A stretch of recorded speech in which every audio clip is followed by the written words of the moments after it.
a heartbreaking loss in the world of country music. Singer Naomi Judd of the Grammy-winning mother-daughter duo The Judds has died. Naomi Judd's death shocked the world, but what the autopsy revealed was even more disturbing. Scars, silence, and a note that reportedly blamed her own daughter. This morning, new details in the death of country music legend Naomi Judd. The star died by citing multiple anonymous sources. Behind the glamour was a woman battling invisible pain and a family quietly falling apart. What really happened in Naomi's final hours, and what disturbing truths did she take with her? This is the side of the Judd legacy the cameras never showed. Let's discover. America's country music family. She was one of the most recognizable faces in country music. But behind Naomi Judd's bright smile and glittering success was a lifetime of pain that most of her fans never saw. Her death stunned the world, but it was what came after that left people speechless.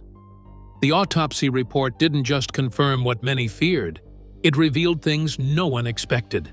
How did a country music legend end up alone, covered in scars, with a farewell note that reportedly blamed her own daughter? And why was a woman so beloved by fans battling demons so dark for so long? To understand what was found in that autopsy report and why it matters, we have to start with the Judd family itself. Naomi Judd wasn't just famous. She was the matriarch of what many considered to be the first family of modern country music. Her rise to fame wasn't handed to her. Born Diana Ellen Judd in 1946, Naomi worked as a nurse in Nashville before ever setting foot on stage. It was only when she and her daughter Winona started singing together that lightning struck. Their voices, Naomi's warmth and Winona's power, merged into a sound that felt both timeless and raw. They called themselves the Judds, and almost overnight, they became unstoppable. From the early 1980s through the 1990s, the Judds were everywhere. They released hit after hit. Mama, He's Crazy, Why Not Me? Grandpa, Tell Me About the Good Old Days. These weren't just chart toppers. They were country anthems, songs that felt personal, songs that told stories people clung to. In a time when country music was changing, the Judds gave it heart. Over the course of their career, they sold over 20 million records, won 5 Grammy Awards, and earned over a dozen #1 singles on the Billboard country charts.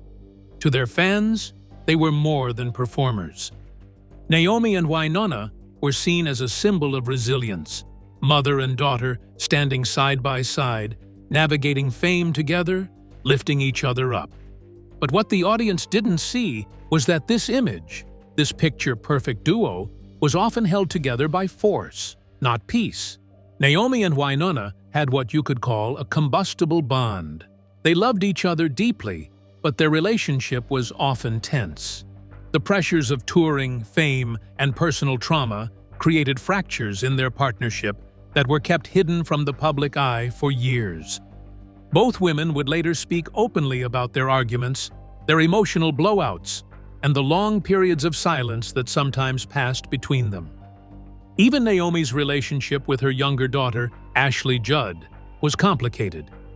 Ashley went on to become a successful Hollywood actress, but she too spoke candidly about growing up in what she once described as a chaotic household. Ashley has publicly shared that she was left alone at a young age and dealt with emotional instability within the family. These weren't tabloid claims, they were facts confirmed by multiple interviews and memoirs.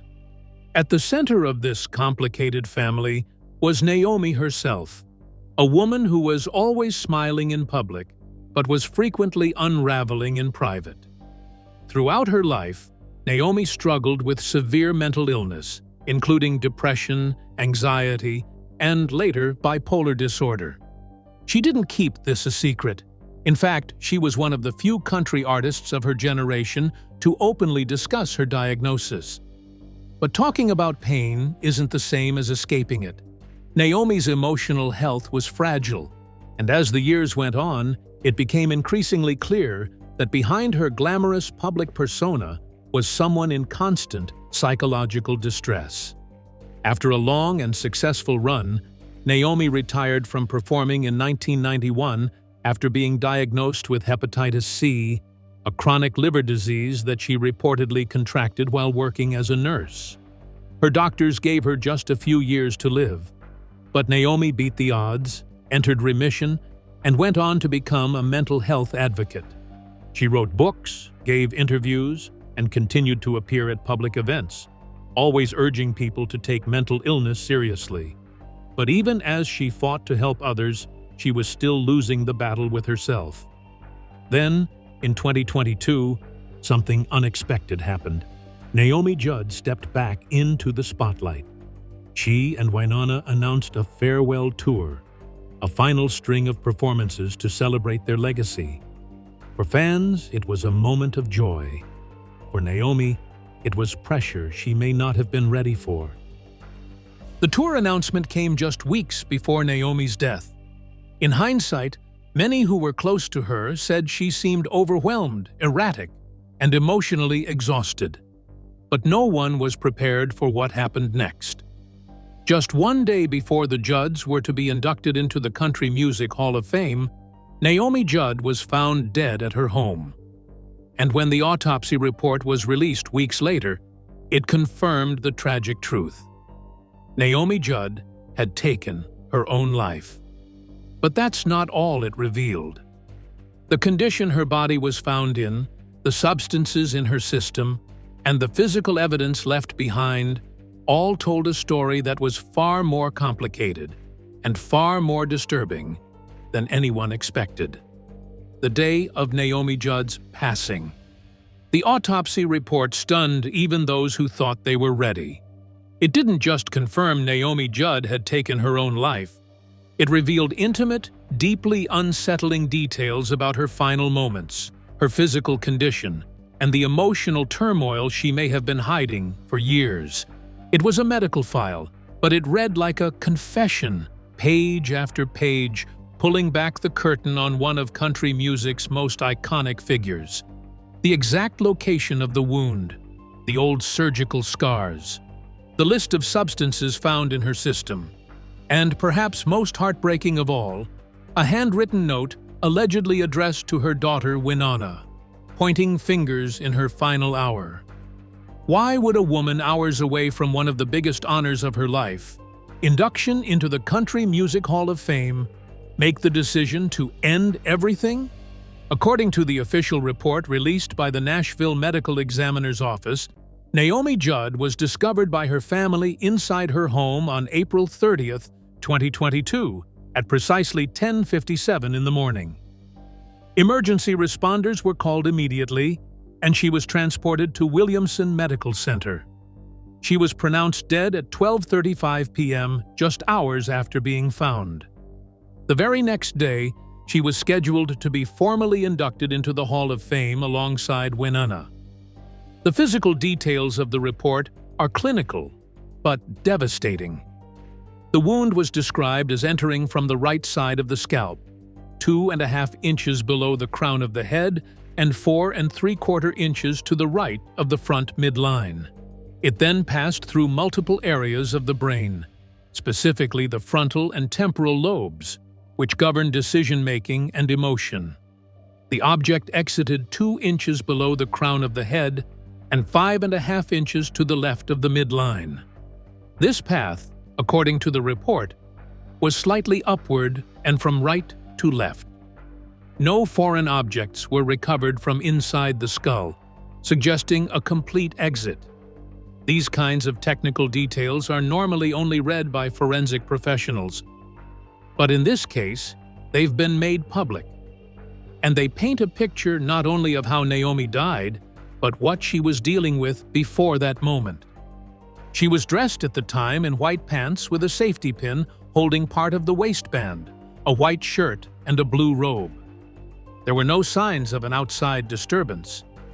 Her hands were not covered or preserved for evidence collection, which typically would be done if there were suspicion of another party's involvement.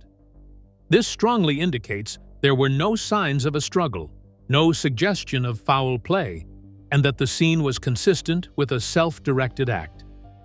Investigators also noted a blue bedsheet and pillow, which had been taken with her during transport. Again, all signs that her final moments happened in her own home, alone. But some of the most surprising details weren't about the cause of death. They were about her body itself. The report notes multiple past cosmetic procedures. Naomi had a visible linear scar across her scalp, stretching from just above the right ear across the crown and ending near the left temple. This is consistent with a surgical facelift. She had smaller scars around her eyes, suggesting blepharoplasty, an eyelid surgery. Her eyebrows and lips had been tattooed with permanent pigment, as had her hairline. An aesthetic choice also seen in celebrities like Michael Jackson, used to cover hair thinning or to maintain the appearance of a full hairline when wearing wigs. She also had breast implants, as confirmed by both external palpation and internal examination. A tummy tuck scar extended from hip to hip, and additional linear scars were observed on both knees, likely indicating past cosmetic enhancement or surgical correction. Her nails were well kept and coated with French-tipped acrylics, her toenails painted in a soft pink shade. At a glance, it was the body of a performer, meticulously maintained even as she neared her late 70s. But the list of substances found in her system reveals something far more complicated than an obsession with appearance. Toxicology reports showed she had been taking a combination of powerful psychiatric and neurological medications, including venlafaxine, trazodone, primidone, memantine, and MCPP. These are not recreational drugs. They're prescribed for conditions such as major depressive disorder, bipolar disorder, insomnia, seizure prevention, and Alzheimer's related memory issues. Venlafaxine is a common antidepressant used for mood disorders. Trazodone is often prescribed for depression and anxiety, but it can also cause heavy sedation. Primidone is an anticonvulsant, which suggests she may have had a history of seizures or was using it to stabilize mood swings. Memantine is usually prescribed for Alzheimer's and other forms of dementia, and its presence raised questions about whether Naomi may have been facing early cognitive decline. Then there was MCPP, M-chlorophenylpiperazine, a psychoactive substance known to interact with serotonin levels. It's sometimes a byproduct of other medications, but it's also been linked to altered perception and emotional dysregulation. While not illegal, it has effects that mimic stimulants and hallucinogens, and its appearance in an autopsy typically suggests either the use of multiple interacting prescriptions or complications in metabolism. In simple terms, Naomi Judd was managing a complicated and potentially dangerous mix of medications, each of which can cause drowsiness, confusion, or emotional instability on its own. Combined, they may have amplified feelings of despair. This aligns with what the family and friends had observed in the weeks leading up to her death. Multiple sources close to Naomi reported that she had seemed increasingly erratic, emotionally volatile, and exhausted. The pressure of returning to the stage, despite her fragile health and complex emotional state, may have triggered a psychological crisis. The farewell tour had only just been announced. She was about to be honored by the music world. And yet, all that attention may have felt like too much. One of the most controversial aspects of the report is the mention of a note found near her body. While the contents have not been officially released in full, it has been widely reported that the note contained personal reflections and pointed language, reportedly aimed at Winona. This detail shocked fans who had long believed that Naomi and Winona, though complicated, were ultimately inseparable. The idea that Naomi's final written message might include criticism of her daughter has raised questions that may never be fully answered. And still, behind all these medical and forensic terms is the same quiet truth. Naomi Judd was in pain. Physically, emotionally, psychologically, she was overwhelmed. She had battled bipolar disorder for years, lived with the aftermath of hepatitis C, and was diagnosed with chronic lung inflammation, which made singing more difficult. The comeback, the pressure, the eyes of millions watching, it was all simply too much. But the most haunting question remains: why now? Why on the eve of such a massive honor? Why when she was already halfway through preparing for a final tour? These aren't questions that reports or scans can answer. But what they do reveal is the pressure of performing under a public spotlight, the fragile boundary between joy and despair, and the way a legend can be lost not to scandal, but to silence. A daughter's survivor guilt. "I miss her, but we just don't talk." That single sentence reflected something few fans ever saw: the intense emotional distance that had defined much of their relationship in recent years. Naomi Judd was known for her public warmth, her openness about mental health, and her charm in front of a crowd. But behind closed doors, things weren't always so polished. Winona and Naomi had toured together for decades, but the connection that had once been so strong had started to unravel long before Naomi's final days. Winona has admitted publicly that she feels what she calls survivor's guilt. It's a psychological response that often follows the unexpected loss of a close loved one, especially when the relationship was strained. In simple terms, survivor's guilt is when someone feels a deep, persistent sense of responsibility for having lived through something that someone else didn't. In Winona's case, it's not just the loss of her mother. It's the weight of continuing her career, her life, and even her family responsibilities while knowing Naomi is no longer here. And according to her, that feeling hasn't gone away. What's made this worse is the fact that the two women were not speaking regularly when Naomi passed. There was no big argument, no dramatic falling out, just space, gradual, widening emotional distance that neither one seemed able to cross. Winona describes the experience of losing Naomi not as a single moment of grief, but as a slow, surreal unraveling. "She's at home, probably wondering where I'm at, what I'm doing," she once said, her voice shaking. "I think she misses the road." It's a striking statement. Winona wasn't just mourning her mother's presence, she was imagining her somewhere else, still emotionally tethered to the stage. According to Winona, Naomi loved the attention, the production, the crowds. In fact, she believes her mother needed that spotlight even more than she did.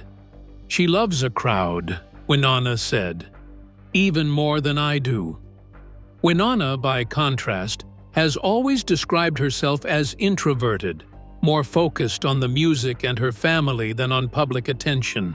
And yet, for years, she stood beside her mother on stage, keeping up the image that everything was fine, even when it wasn't. So why were they emotionally distant at the end? Being in a mother-daughter duo, Winona once explained, is nothing like a typical family relationship. It's intense. They weren't just family. They were co-workers, roommates, business partners, and performers. That kind of closeness can either bond two people or create unbearable tension. Even in her grief, Winona's reflections show how hard it is to mourn someone when you don't feel like you got closure. She describes her emotional state after Naomi's passing as a combination of silence and confusion. There were no last words that gave her peace, no parting moment of forgiveness or understanding. And this makes the process of moving forward that much more complex. Publicly, Winona has done her best to honor her mother's legacy. She continues to sing their songs. She speaks about mental health. She has even committed to completing the farewell tour they had planned together. But privately, she has admitted that the grieving process has been far more complicated than people know. She has said that her emotional isolation since Naomi's death has been profound. While the world mourned a music legend, Winona mourned a mother she barely knew how to reach. The two had been through everything together: chart-topping success, world tours, emotional breakdowns, hospital stays, and family therapy. And yet, in the end, there were still things left unsaid. In one of the most emotional interviews she gave after Naomi's death, Winona said something simple but powerful. "I didn't expect to cry. I think just because I'm a mom right now and dealing with teenagers, and paybacks are hard." It was a quiet moment, just a daughter looking back, trying to understand the woman who raised her, loved her, challenged her, and ultimately left her with more questions than answers. Tragedy strikes again. Just when it seemed like Winona Judd had reached the limits of grief, tragedy struck again. This time, at home. Her husband, musician Cactus Moser, suffered a sudden medical event that left him unable to use the left side of his body. And for Winona, it meant shifting from grieving daughter to full-time caregiver almost overnight. Winona didn't speak about her husband's condition right away. At first, she shared only that he had lost the use of his left side. That alone was shocking. For years, fans had seen Cactus on stage with her, playing drums, moving with ease, laughing alongside her during performances. He wasn't just her husband, he was part of the show. And suddenly, he was a man who needed assistance just to move from room to room. The change was dramatic. Winona explained that their home had to be renovated to accommodate his new mobility needs. Ramps, grips, and specialized equipment became part of their daily reality. But the emotional toll ran even deeper. In one particularly raw moment, she described standing in the shower with him, physically holding him upright so he wouldn't fall. "We're supposed to be doing this at 80, she said quietly. "Not now." That line captures everything. It's not just about illness or disability, it's about lost time, about having your plans, your routine, your future suddenly rewritten. Most couples prepare for the possibility of caretaking late in life, after decades of marriage.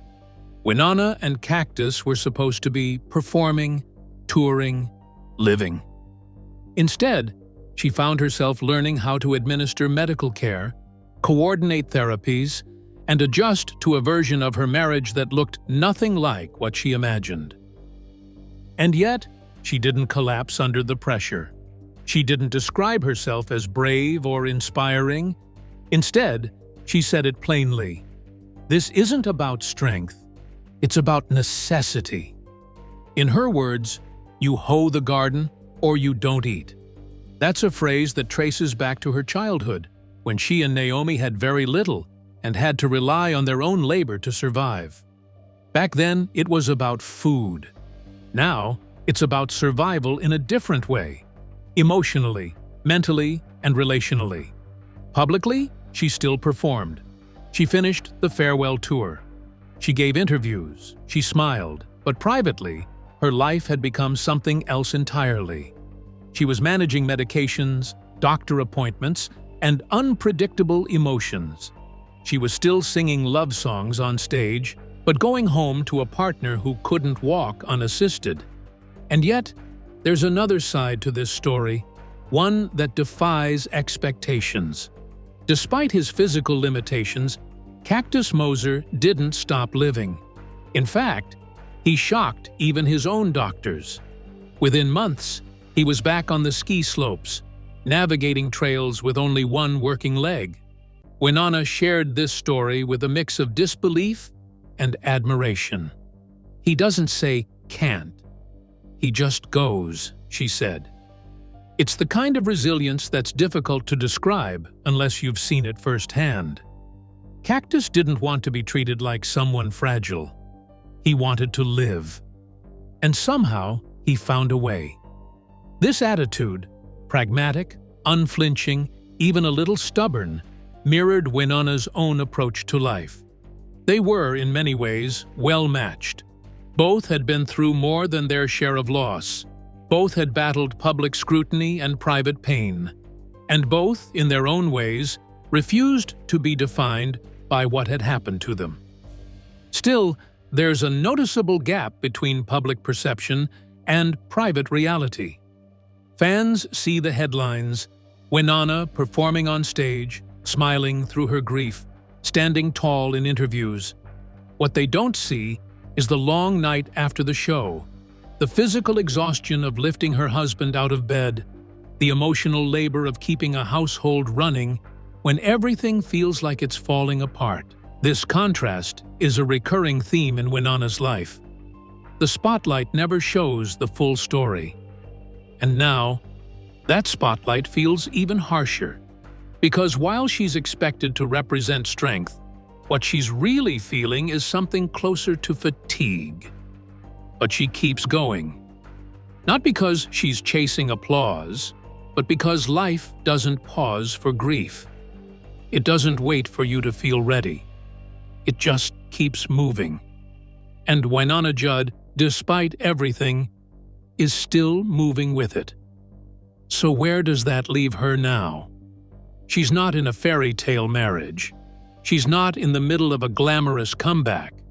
She's in a house where love looks like daily care, where intimacy means holding someone upright while they bathe, and where partnership means adjusting to a life neither of them planned. But in her words, "It's not the life I thought I'd have, it's the life I have." And maybe that's what makes this chapter of Naomi Judd's story even more meaningful than the ones that came before. It's not about stage lights or red carpets.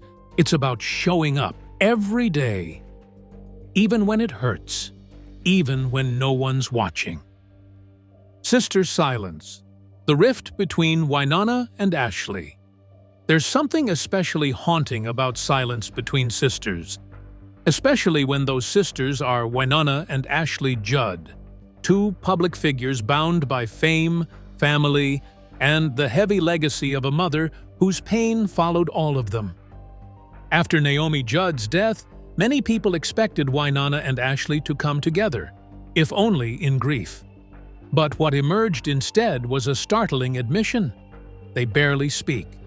Even though they live on the same sprawling piece of Tennessee property, their lives barely intersect, not because of any recent falling out, but because they've always been distant. As Winonna herself put it, "The only thing we share is a missing father and a broken mother." What caused such a deep divide between two women who grew up under the same roof? Why does that silence persist, even now, after everything they've lost? According to Winonna, the separation began early. She was just 18 when she left home to start performing full-time with Naomi. Ashley was 14 at the time, still in high school, still living at home, and still very much in need of support. But Winonna was no longer in a place to provide it. She was on stage, on the road, under pressure. While Ashley stayed behind in what she would later describe as a chaotic and emotionally unstable environment, Winonna was swept into a whirlwind of fame that left little time for anything else. Yet even before she left, Winonna had already been placed into a strange position within the family, part sibling, part caregiver. She has spoken publicly about how, during their childhood, she often had to step in and help raise Ashley. Naomi's struggle with mental illness, financial instability, and single parenthood meant that responsibilities fell unevenly across the family. Winonna took on more than most teenagers ever should. Ashley even referred to her older sister as Sister Mommy, a phrase that Winona has said made her deeply uncomfortable. She didn't want to be Ashley's mother. She wanted to be her sister. But the roles were never clearly defined, and those blurry lines left behind a trail of resentment, misunderstanding, and emotional distance that neither of them ever fully repaired. So what's it like now, as adults, living in such close physical proximity but remaining emotionally worlds apart? Winona has said that even though they both reside on the same family-owned land, they have separate homes, separate schedules, and separate lives. She's a mother of two, rooted in a domestic routine, trying to manage the responsibilities of raising teenagers and caring for her husband, who now lives with physical disabilities. Ashley, by contrast, is single, child-free, and continues to travel the world. She has worked as a global humanitarian, actress, and political activist. The differences in their day-to-day lives couldn't be more stark. Winona once described it this way: "If she's texting me from Scotland, that's just our life. We don't see each other." It wasn't said with hostility, just resignation. This emotional separation is made more complex by the family history they both carry. One of the most painful truths Winona discovered, at age 30, was that the man she thought was her biological father wasn't. This revelation came long after Naomi had kept it a secret, and it understandably shook Winona's sense of identity. Ashley, on the other hand, grew up knowing the truth about her father from a much earlier age. That unevenness in family history, the secrets kept from one daughter and shared with another, added yet another layer of emotional imbalance. For Winona, it felt like a betrayal. For Ashley, it was simply part of her reality. Even their public statements following Naomi's death reflected this distance. Ashley delivered a carefully worded message about her mother's advocacy work and mental health journey, focusing on her legacy and the importance of destigmatizing depression. Winona, by contrast, was visibly shaken, emotional, and inconsistent in interviews, often stopping mid-sentence or reflecting on unfinished thoughts. While Ashley leaned into poise and policy, Winona seemed trapped in memory and grief. These different ways of processing pain echoed the emotional wall that had been standing between them for years. And yet, neither one has claimed there was any specific falling out. There was no single argument that tore them apart. The emotional divide between Winona and Ashley Judd is more about cumulative weight, years of unmet needs, mismatched expectations, and inherited burdens from a mother who was both beloved and difficult. Naomi Judd's mental health struggles didn't just affect her. They reshaped the entire emotional structure of the family. Both daughters were raised in that environment. Both daughters found ways to survive it, but they did so in entirely different ways. Winona has said bluntly, "We are broken and blessed, but mostly broken." It's an honest, painful line that captures what so many families face, but few say out loud. It's not that there's no love, it's that love sometimes comes with baggage too heavy to carry. And for Winona and Ashley, that baggage is still sitting between them, unpacked. When people hear that two sisters, both grieving the same mother, can barely speak to each other, they often assume it's because of bitterness or jealousy. But in the Judd family, it seems more like exhaustion. Both sisters have spent decades navigating fame, trauma, and personal transformation under intense public scrutiny. There may not be active conflict between them, but there's also no clear path to reconnection. Thanks for watching. If you enjoyed this, don't forget to like, comment, and subscribe. Click the next video for more exciting content.